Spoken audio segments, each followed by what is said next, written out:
Aujourd'hui, nous sommes dans cette journée porte ouverte du contrat de ville de Cap Excellence, mais on va dire que c'est un rendez-vous déjà habituel puisque depuis plusieurs années, dans le cadre avant le CUX, maintenant le contrat de ville signé en 2015, chaque année, nous rencontrons les territoires, les acteurs locaux et les partenaires institutionnels, le président de Cap Excellence, les maires, le préfet ou son représentant, le sous-préfet, et tous les 21 partenaires signataires viennent rencontrer les porteurs de projets, les associations, les habitants au travers de cette dynamique de projet de quartier qu'est le contrat de ville. Il s'agit d'échanger, il s'agit de se donner des repères et il s'agit de reprendre contact entre institutions, entre élus, avec les habitants parce que le vivre ensemble dans ces quartiers, c'est une affaire collective. Et il s'agit bien de construire justement ce vivre ensemble, mais dans une approche très pragmatique, très concrète, très opérationnelle. C'est ça le but du contrat de ville. Pour ça, chaque année, il est lancé un appel à projet. Cet appel à projet consiste justement à aller chercher les propositions de projets portées par les nombreuses associations.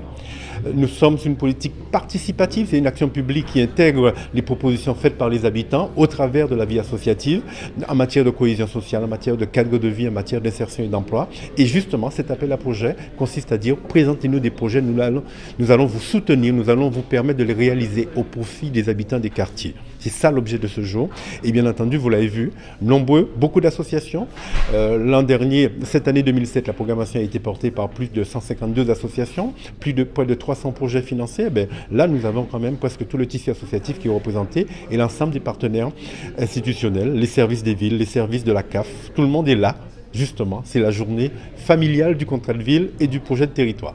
Mais déjà trouver un appui, avoir des repères, comment présenter un projet, qui peut m'accompagner, repérer les partenaires, repérer les agents de la CAF, les bailleurs sociaux, les agents du département. Donc c'est un temps de contact, on apprend à se connaître. Donc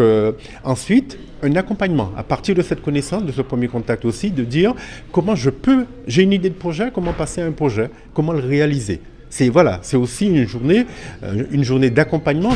c'est un atelier d'accompagnement pour les porteurs de projets. Alors, il faut quand même rajouter que les projets doivent être déposés au plus tard pour le 12 décembre. Donc, à partir d'aujourd'hui, on a quasiment plus d'un mois, c'est quasiment un mois, pour que les opérateurs associatifs et les autres acteurs locaux présentent à Cap Excellence, mais aussi auprès des villes, les équipes de projets des villes, les projets. Ça nous permettra de les instruire dans un temps et de pouvoir les valider pour que, pour l'année 2018, les moyens soient mobilisés sur... Donc, Saint-Vincent, c'est une association qui se trouve dans le quartier de l'assainissement, qui existe depuis fort longtemps, qui a une origine caritative et qui a pour principal objet de venir en aide aux personnes sans domicile fixe. Donc par rapport à ça, on propose bien évidemment les besoins basiques du nourrir, de la mise à l'abri, permettre aux personnes qui n'ont pas de domicile de pouvoir se restaurer, se soigner, les héberger et ensuite les accompagner bien évidemment dans leur démarche d'insertion sociale et de leur accès aux soins. Oui, donc en fait, effectivement, pour pouvoir exister, en tant qu'association de la 1901, nous fonctionnons effectivement avec des fonds publics. Donc nous avons deux tutelles, la DGSCS et l'ARS, l'Agence régionale de santé, et bien évidemment le contrat urbain de cohésion sociale qui est devenu maintenant le contrat de ville, et aussi un de nos partenaires financiers qui nous accompagne au sein du quartier de l'assainissement à développer nos actions et notamment sur l'axe santé avec l'éducation à l'activité physique qui permet aux personnes de la rue de se réapproprier leur corps et d'envisager effectivement de prendre soin d'eux à nouveau. Et c'est un levier pour nous important dans l'accompagnement qu'on leur propose pour pouvoir effectivement envisager leur réinsertion sociale de manière plus globale. C'est une journée porte ouverte qui est importante. Déjà,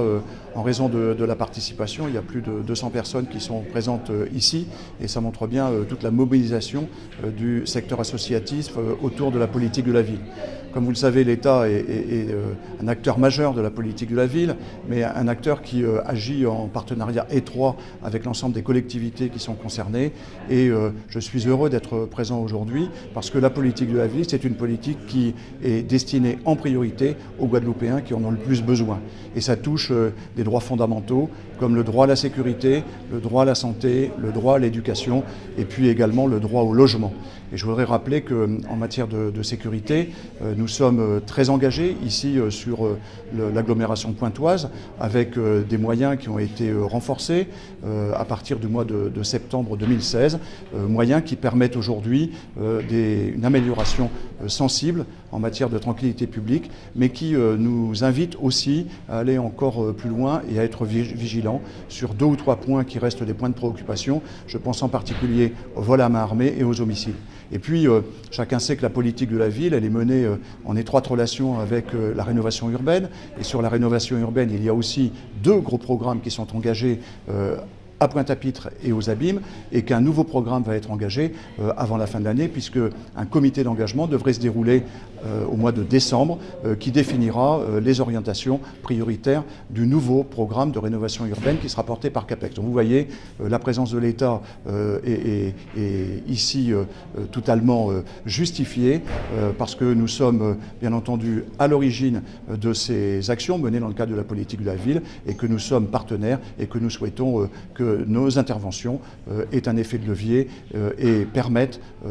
à la population qui en a plus besoin de profiter de l'ensemble des actions qui sont menées en sa direction. Mais il s'agit aujourd'hui de lancer un nouveau contrat de ville et d'accueillir les porteurs de projets, généralement associatifs, afin que dans les quartiers dits prioritaires de la politique de la ville, sous Abîmes et Pointe-à-Pitre, mais aussi les quartiers de veille au niveau de Bémao, que nous puissions développer des politiques publiques qui vont dans le domaine économique, dans le domaine de l'insertion, dans le domaine du logement, dans le domaine de l'éducation, la sécurité, et qui vont renforcer la cohésion sociale dans les quartiers, participer de la lutte contre la délinquance, participer aussi contre la lutte contre le désœuvrement, notamment de notre jeunesse, qui vont favoriser une meilleure animation des quartiers, c'est notamment ces quartiers prioritaires, aussi des quartiers de veille, et contribuer donc au mieux vivre ensemble que nous cherchons à valoriser évidemment à Cap Excellence à travers ces politiques publiques qui nous permettent de mobiliser des fonds au niveau de l'État, au niveau du département, qui ne sont pas souvent tout le temps totalement mobilisés, notamment par les associations, faute de connaissances de la façon de faire pour mobiliser ces subventionnements, construire des dossiers. Il s'agit là aussi de les accompagner dans la construction de ces dossiers, l'élaboration des dossiers qui soient éligibles à toutes ces politiques publiques favorables au mieux vivre ensemble, via aussi ce relais associatif sur lequel nous misons beaucoup. C'est ça qu'ils sont nombreux aujourd'hui ici, chaque année de plus en plus nombreux, à participer avec nous, côté Cap Excellence, de tous ces partenaires, l'État, le conseil départemental, le conseil régional, la CAF et les communes membres, Abîmes, Pointe-à-Pitre, Bémao. Nous menons un travail synergique pour le mieux vivre ensemble, le mieux-être de nos concitoyens, puisque l'être humain placé, qu'il soit jeune, qu'il soit aîné, qu'il soit handicapé, qu'il soit acteur économique, qu'il soit dans le mouvement associatif, etc., est placé au cœur de nos préoccupations.